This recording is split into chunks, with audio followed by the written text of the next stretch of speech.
So business processes based on rationality and logic presuppose a fixed and rational target. But the problem with that way of thinking is that we're dealing with human beings. Welcome to Your Intended Message, the perfect place for leaders and promising professionals who want to convey the intended message for greater success. Every week, we interview experts who can help you communicate more effectively, whether that's one-to-one, one-to-few, or one-to-many. And perhaps the most important conversation, one-to-self. I'm your host, George Torok.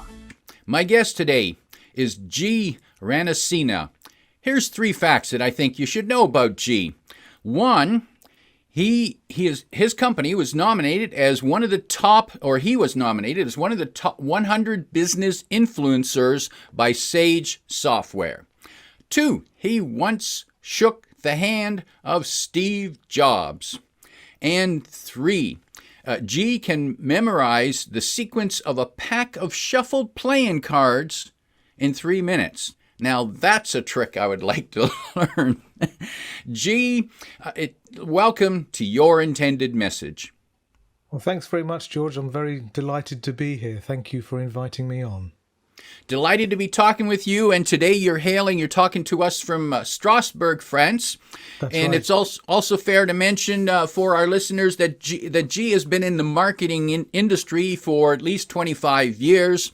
For the past 14 years, he has served as CEO of KEXINO, a marketing agency that specializes in startups and small business. Startups and small business. Why did you pick that market? It's quite simple, really. It goes really to the history of, my history.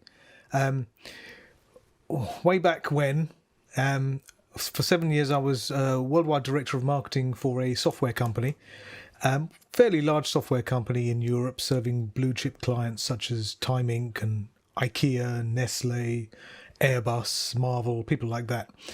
And whenever I was invited to have marketing agencies come in to pitch for our business, I was always amazed at how little notice they took of any fiduciary responsibility for the marketing plans that they proposed. And at the same time, this is back in 2007 or so, a thing called the internet was beginning to affect our daily lives. I don't know, George, maybe you've heard of it, this thing called the internet. It was the big brands who were the ones taking advantage of the potential of the internet because they had, greater technical experience and obviously deeper pockets. And small businesses and startups were getting left behind. And so I figured that there was an opportunity for a marketing agency resource specifically aimed at helping small businesses and startups that could help them leverage the power of online engagement and the evolution of customer buying processes. And so that's why in January 2008, I resigned my comfortable corporate position with all its trappings and international travel and company cars and expense accounts and all that sort of stuff. And we launched KEXINO, our marketing agency. And so that's the reason why we focus on startups and small businesses, because the big guys have the wherewithal to handle the developments in technology and the evolution in terms of customer interaction and engagement, where the smaller organizations are more concerned with running in their business rather than on their business, if you like. And so that's why we come in to support their efforts. And G, I imagine that for large corporations that have multi-million dollar budgets for marketing, they go and spend $1 million and it doesn't work. So what? We got more in the back room. Whereas a small business, or especially a startup, every dollar counts. So they need to be smarter and get a better return. And so how do they do that? And how do you help them do that? I think that's a two-ended question, actually, George. I mean, first, yes, you're right. Obviously, every dollar counts, every cent counts. But not only that, I think it's a matter of priorities. Quite often, a business owner of any type of company will have a list of priorities that they want to get across from their marketing efforts, but that may not necessarily be in the best interests of the business and the way the business is running at that particular time. And so it's a question of looking at what that, I mean, the hackneyed phrase is low-hanging fruit, right? I don't really want to use that term, but it's looking at where those quick wins lie and optimizing for that first round of where we can make those quick wins, and especially for a startup which is looking to be revenue positive as soon as possible, to allow them to not necessarily take a step back, but to relax a little bit, since revenue's coming in, hopefully the bills are being paid, and then they can look a little bit more strategically and medium to long term about where they need to be from a market orientation, and align their value articulation accordingly. Where we come in is at various levels. I mean, we start off with things like branding, positioning, messaging, customer cohort identification, this sort of stuff. What many agencies unfortunately take for granted or don't even bother with, and then look at seeing how within the market space that the business occupies we can create some differentiation. What's most important for businesses of pretty much any size is being able to clearly differentiate their value add, so that they're not seen in the same view and in the same consideration space as their competition. Because if you're seen in the same consideration space as your competition, then you have to differentiate yourself through other means, and that's usually things like pricing. And as we know, as soon as you go down that pricing route, that's a downward spiral. That's a race you do not want to win. So we look at how best to influence the category where that client is participating, maybe to the point of creating a new category, so that when it does come to that consideration space, they are in effect a bigger fish in a smaller pond. Differentiation, is that the goal? And are branding, positioning, and messaging just elements that help one differentiate? They're certainly they're the symptom. They're the cause of the differentiation, if you like. I mean, it goes back to really, what is your business? Why does your business exist? Right?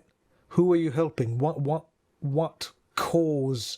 What problem overlying, hairy, audacious goal do you have for the goal of the business in its entirety? And then articulating that difference according to the particular audience personas, the audience groups that you're looking to target. So you may have an overarching goal, but it may be articulated in different ways depending on who you're speaking to. But it all falls under the same basic premise. And that's the important thing, that it's consistent upon that. Otherwise, you've got some confusion within that market space and across that market space if you're saying different things to different people. But if you're saying, broadly speaking, the same thing just in different ways to different buying categories, then there's some consistency, and it makes a lot more logical sense from the outside looking in. G, can you give us an example of how to say that same message in different ways to different audiences?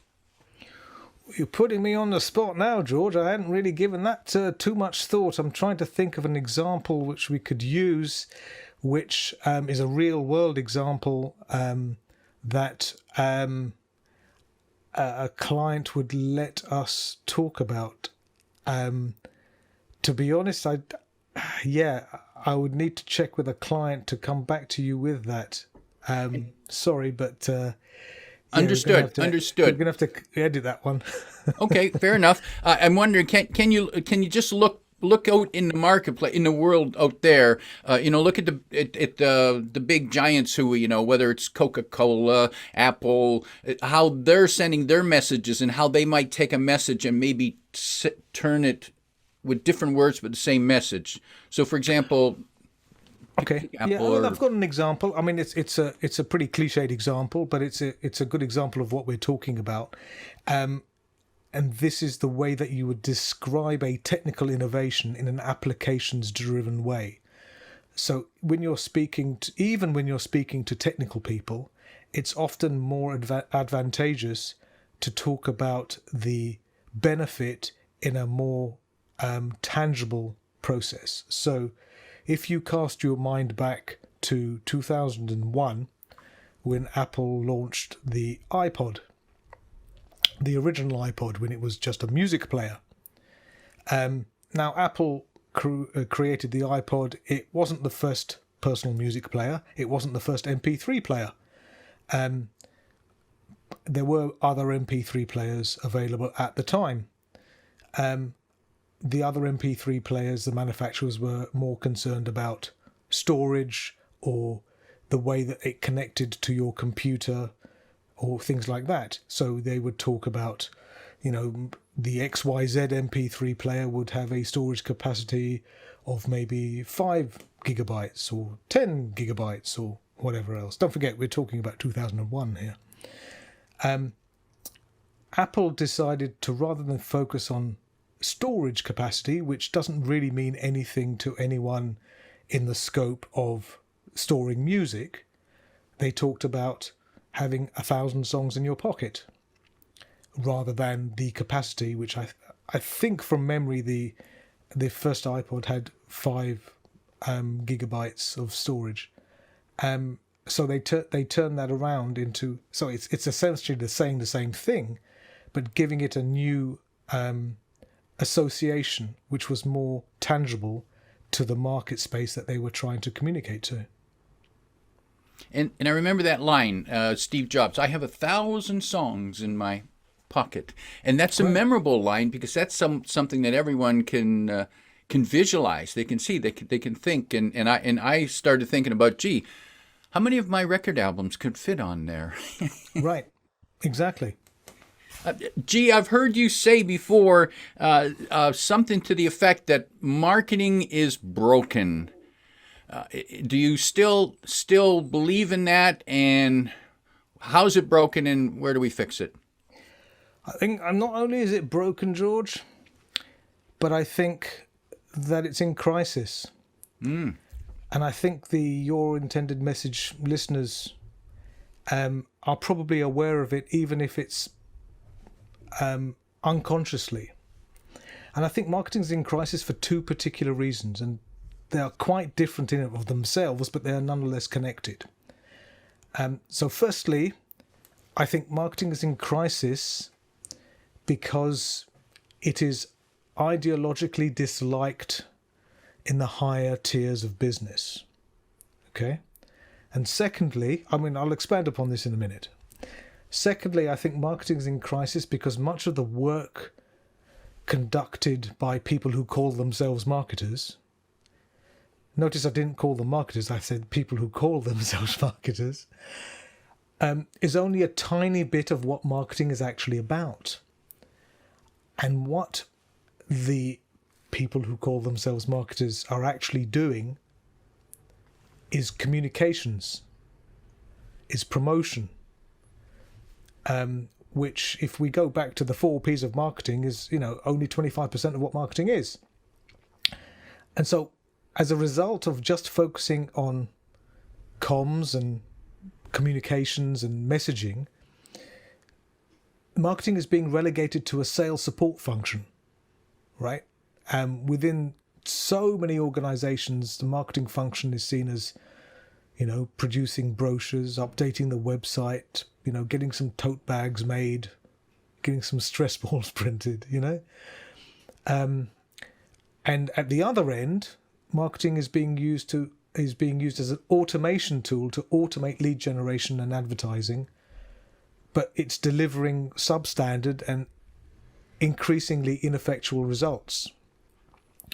So what do I mean that CEOs and CFOs management have a dislike to marketing? And I think they have an inherent distrust in marketing because it goes against the way they think. CEOs and CFOs, accountants people, numbers people, they look at other areas of the business, and those areas are very pragmatic, and they're based on rationality, they're based on sequential thought processes, based upon numbers of which are immediately apparent to be able to calculate. All of the information that you need is there. And in much of business, rational, logical-based thinking is the pervading prevalence, right? Trying to find ways to reduce costs or effort or increase productivity or efficiency or whatever, okay? And what's happening is this way of thinking is now being extrapolated into marketing, because the goal is to reduce the effort and cost by automating and mechanizing the process, right? But whereas reducing the cost of manufacture of a widget usually has no detrimental effect to the efficacy of the widget itself, unless you make it so cheaply that it's no longer fit for purpose, right? But reducing the cost of the manufacture of marketing invariably reduces its effectiveness, because the arbiters of effectiveness are much more than the constituent parts, okay? So business processes based on rationality and logic presuppose a fixed and rational target. But the problem with that way of thinking is that we're dealing with human beings. And as I don't need to tell you, human beings are not rational beings. We are very far from rational. We are not machines that always think or do something in the same way. We don't behave logically or rationally in every circumstance, and our behavior is extremely context dependent. Which means effective marketing involves out-of-the-box thinking and experimentation. Stuff which finance people see as superficial and irrational. And so what happens is, if you're coming at this type of discipline with an economics brain, you're trying to create a quantitative fallacy where everything has to make sense, everything has to be measurable, and everything has to be quantifiable. Because it's based on the assumption that life is like physics, right? Where all the important metrics that determine the outcome of something are numerically available and attainable. And you have all the information that you need to understand a condition. And it can be expressed in easy to understand units that everybody understands and their interrelation. But the reality is that there are hugely important things in human behavior that do not have a quantifiable, measurable unit. They don't have a mathematical expression, but they influence the outcome from a marketing perspective, okay? For instance, because I knew you were going to ask for an example, right? So I'll give you an example. So, for instance, being irritated by the behavior or experience that you have buying something from a particular organization has a detrimental effect to, or can have a detrimental effect to, your purchase. Just as regret can have an influence, just as fear can have an influence. So these are all things that may drive our behavior to go in a certain direction, right? But there isn't an SI unit of irritation or regret or fear, right? So the idea that you can create a totally rational, logic-based model on human behavior is absurd, right? So as a result, what we have with the current situation of marketing is that we have tactics which are being driven by efficiency nerds, for want of a better term, all right? So they sign up to a bunch of marketing technology services, MarTech services. They slap together some communication based on a template and the royalty-free image that we've all seen a gazillion times before. Then they vomit out 50 different versions of the communication with, different headlines and subheadings and images and colours, and maybe that's it. And then they measure the one that generates the most return. Now, sure, that's efficient, but is it effective? Does it actually shift product to an appreciably greater extent to whatever the business was already doing? And I contend that it doesn't. And this really comes... Now, I talked about efficiency and effectiveness here, and I think it's important to understand the difference between the two. Okay? In the old days, 10, 15 years ago, marketing used to be primarily about persuading people, influencing their decisions, right? Influencing their behavior in order to deliver a commercial result. Okay? And as a result, the best marketers of the day were familiar with concepts such as human behavior, human insight, or psychology. But today I have a feeling that 99% of the marketing we see as consumers, especially online, especially the digital stuff, has been created to be more concerned with efficiency than effectiveness. So it's important to know the difference between the two. So effectiveness is about how well you're doing to achieve your goals, right? How successful am I in delivering what I set out to do, right? Efficiency, on the other hand, is a ratio. Efficiency is about how much input you make to deliver a particular output, right? So the object of efficiency is to maintain a certain output while reducing the amount of input, because they see that input as a cost, right? But by chasing efficiency metrics, what happens is that businesses end up looking and saying the same thing as one another. And an example is around for everyone to see. Look at most of the marketing you see today.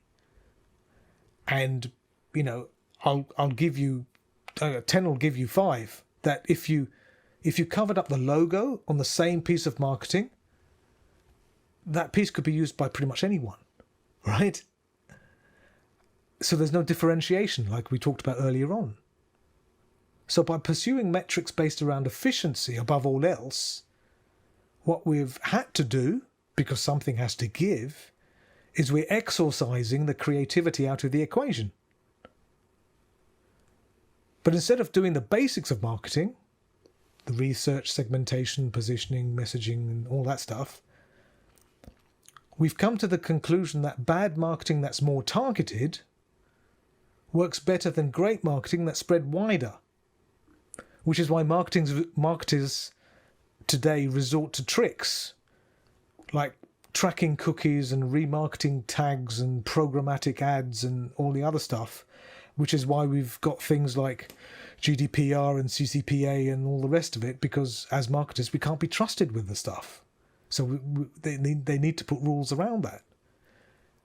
So marketers are, I suppose you could say, marketers are focusing on getting the pizza delivered as fast as possible without realizing that it hasn't been cooked properly and it hasn't got the right toppings on it.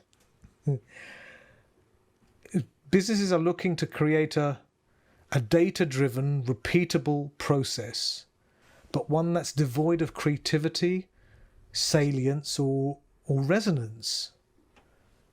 And then they wonder why their marketing doesn't work.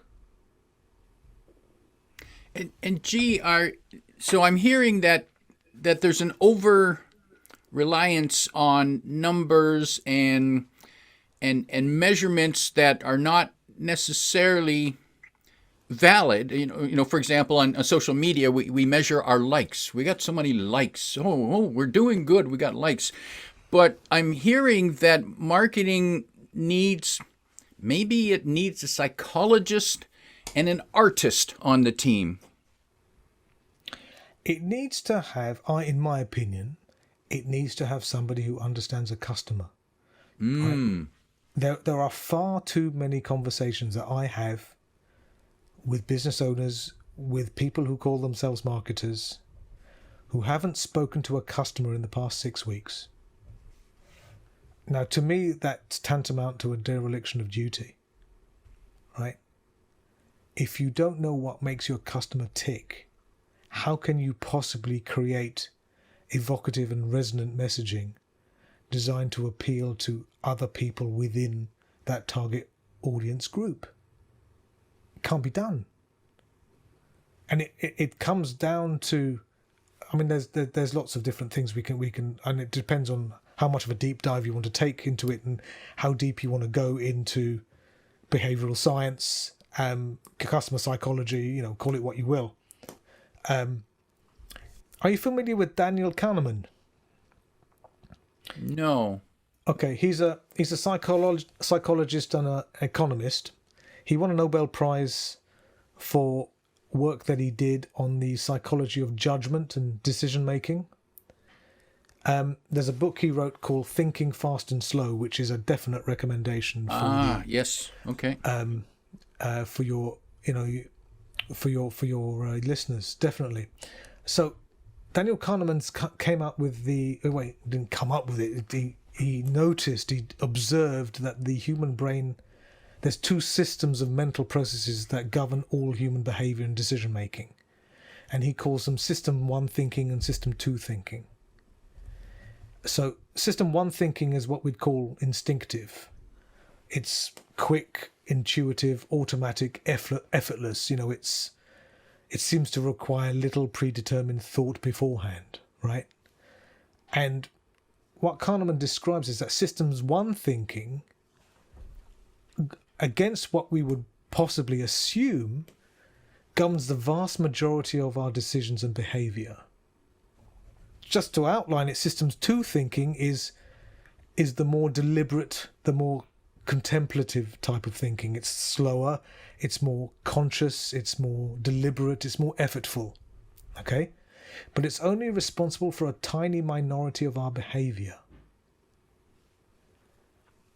And if you read the book, Daniel Kahneman explains that the best marketing actually slips into Systems 1 thinking because it's too much effort for us to keep on having to make those key decisions, weighing up those pros and cons. This is the reason why branding is so important at such a fundamental level, because branding is ultimately a shortcut to thought.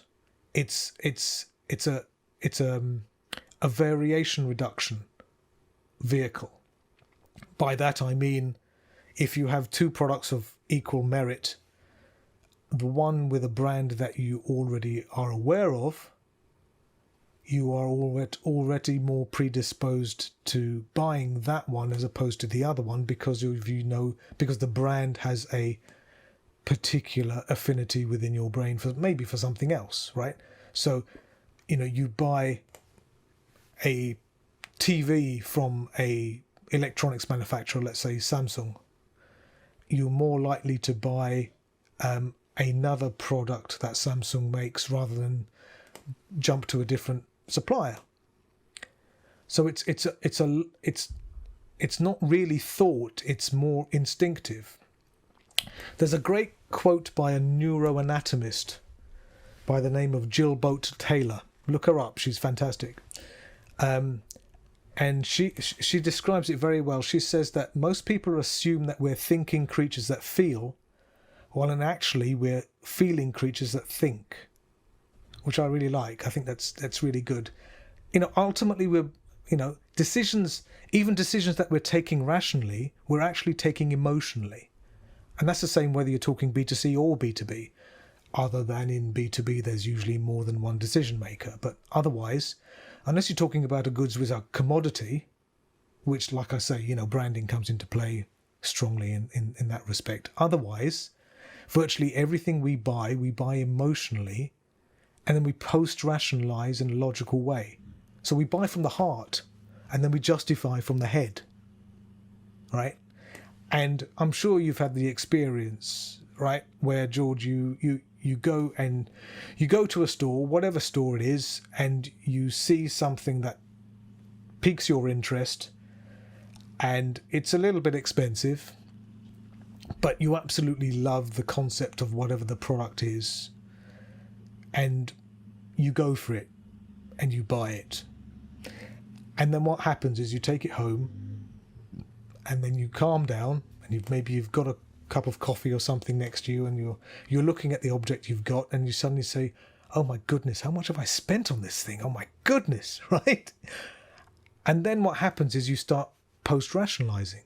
You start saying, oh yes, but look at the quality of the manufacture. It's made so well, it's handmade, or it's imported from another country, or the materials used are very high quality. Whatever that justification has in your head. And you play that to you. It's like you're convincing yourself that the decision that you've made is sound. And if you do convince yourself, that product stays. And if it doesn't, you go back to the store and return it. Right? So great marketing plays on the heart, aiming to solicit that emotion. You know, like they say, the heart wants what the heart wants, right? And it comes back to a very primeval part of the brain.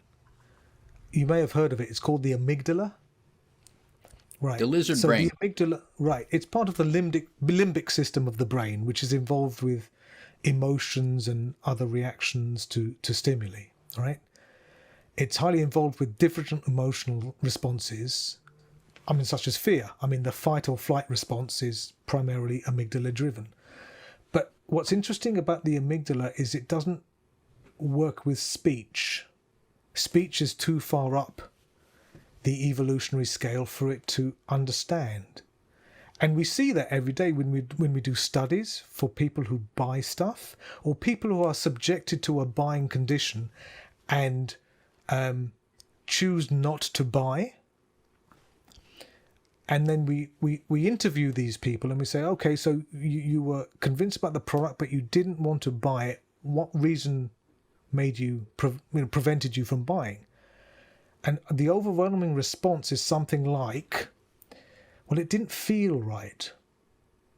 Right? It's interesting that they use the word feel, isn't it? Mm-hmm.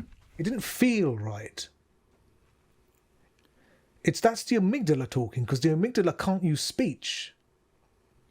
So my contention with marketing moving forward is that we should be less data-driven and we should be more amygdala-driven. Because that's how we buy. The amygdala is usually referred to, our strongest emotion is fear. That's normally associated with that. So is effective marketing a matter of understanding what people's fears might be that prevent them from buying, or fears that move them to buy? I don't think it's you can break it down in such a simplistic form. Yes, the amygdala is primarily concerned with fear, and that's based upon evolutionary developments, right? If you're in the middle of the jungle and you see something stripy over to your left, maybe orange and black stripy, and you don't want to get eaten, the fight or flight response of the amygdala kicks in. Now, obviously, if you live in a town or a village or a conurbation of any sorts in time, there are not too many tigers lurking around. So the amygdala has evolved into a arbiter of judgment, and it's primarily emotional driven. Fear is an emotion, but there are plenty of other emotions that, like we mentioned before, regret, irritation, frustration, all of these things which are influencing buying decisions. And since the amygdala has a influence in that overall buying behavior, it's something that we need to play on. But it's, from a marketing perspective, it comes back to that understanding your customer thing. What makes them tick? What do they prioritize? What do they see value in? Quite often, the reason why they're buying something are different reasons for why you're selling them. And it's understanding that, there's too many marketing messages going out there saying, we are the best, we've been in business for 50 years, we have 500 employees, we have 20 offices, we, right? It sounds like they're incontinent, right? There's all these we's going everywhere, right? And there's very little of you, and there's very little about the benefit and the change that buying your product or service will make to the customer, because that's all they care about. In an ideal world, a customer would not buy whatever you're selling. They don't want to buy whatever you're selling. They have a perceived problem that they want to go away, whatever that problem may or may not be. And as I said, a perceived problem, it doesn't have to be a real one. It's real to them. And so what they're looking for is someone that they can trust, that perhaps that they want to have an ongoing commercial relationship with, perhaps, doesn't necessarily follow, but one which they can be assured will address this problem, and at the other end, once they've bought the product or service and implemented it in whatever shape or form it takes, it makes their life better, easier, faster, cheaper, whatever that outcome is looking for. And that's where this data-driven stuff falls down. Because I think many people who call themselves marketers, and indeed a great many marketing agencies, have become lazy. And even more than that, I contend that they've not been doing their jobs properly. Because for far too long, marketers have been hiding behind the data. They've been using the data to excuse the poor results that they're getting. Diminished responsibility through plausible deniability has become the order of the day. It seems that as long as you can show the numbers to support your decisions, as long as you can show you're working out, you can't be held accountable for the results, because you can say, well, this is the data, this is what the data showed me to do, and this is why I did it. It's patently ludicrous, right? So I think the erosion of effective marketing can be partly attributed to people who call themselves marketers over-reliant on data, and the wrong data, to the exclusion of extracting sensible insights of that data into buyer behavior. Okay? The standard economic theory, classical economics, of how customers make decisions, how they think, how they decide, how they act, it bears very, very little relationship to what goes on in real people's minds in the real world, and what the data reveals from if you do direct response marketing. And even as an industry, I think we've reached the point where making a marketing decision based upon assumptions on the emotional reasoning of the client is somehow seen as less valid than one based on logic. It's like, because it's based upon emotions, it's somehow not true, or because we hold rational reason to a higher standard than emotional reasoning, even though we're in an industry where our audience is anything but rational. And interesting to note that when you want to, if you're disagreeing with someone, if you want to insult them, you say, well, you're just being too emotional. Exactly. But emotion is our business. That's the whole point of what we're doing, right? And it starts well before you get into the tactical stuff. Fewer and fewer marketers seem to bother with the basics of marketing, and they move straight to tactical. They move straight to digital, maybe, or whatever it may be. Whether it's email or social media or advertising or TV or radio or podcasts or whatever. It doesn't matter, right? They move straight to tactical execution. There's precious little thought or foresight about the only thing that actually matters in the grand scheme of things, which is, of course, the customer. Right? Now, by that, I don't mean that data-driven marketing should be avoided. That's not at all. Quite the opposite. It's that what we've come to know as data-driven marketing has a problem because we're basing our decisions on the wrong data. Okay? Data only tells you what people are doing. It doesn't explain or allow you to generalize why they may be doing it. And understanding why is a much more interesting field of activity. And what's missing from most marketers' core competency is the implicit and fundamental understanding of human behavior. Because understanding how that changes contextually. G, as we prepare to wrap up, if you could offer advice to an entrepreneur, perhaps a startup company or a small business, and you could offer 1, 2, or 3 pieces of advice on how they should review their marketing, perhaps there's some questions they need to ask, or perhaps there's another perspective. What might be those 1, 2, or 3 pieces of advice you would offer to that entrepreneur? I think it's don't assume anything, because marketing today is very different from certainly marketing pre-COVID and even marketing 5-10 years ago. Okay, COVID, distributed working practices, working from home, is forcing all of us to think differently. And as a result, it gives all of us an unbelievable opportunity to stop all the nonsense we've been doing for the past 10-15 years or so that upsets customers and generates smaller and smaller results.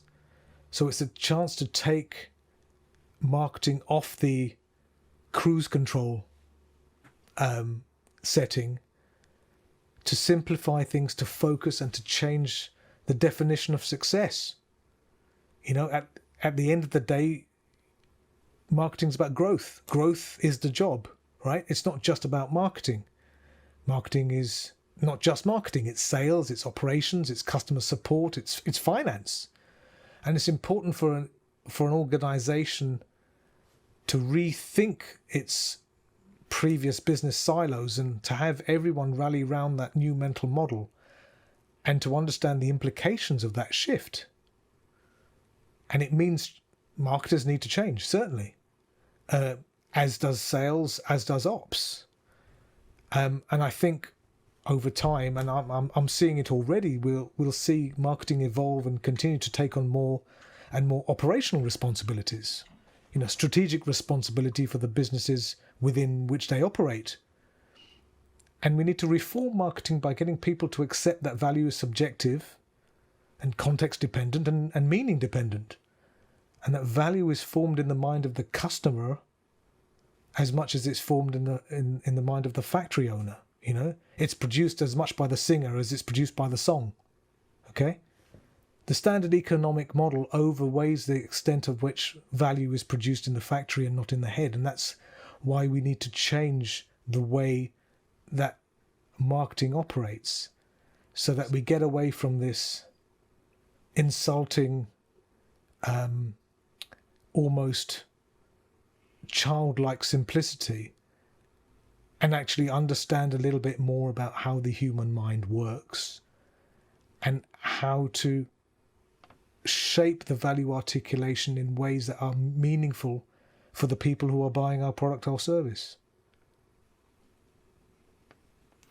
Valuable insights. My guest today is G. Ranasinha, reminding you that we are feeling creatures that think. If you like what you heard, remember to like, comment, and share this podcast. Come back every week for more practical insights to help you convey your intended message. I'm your host, George Torok.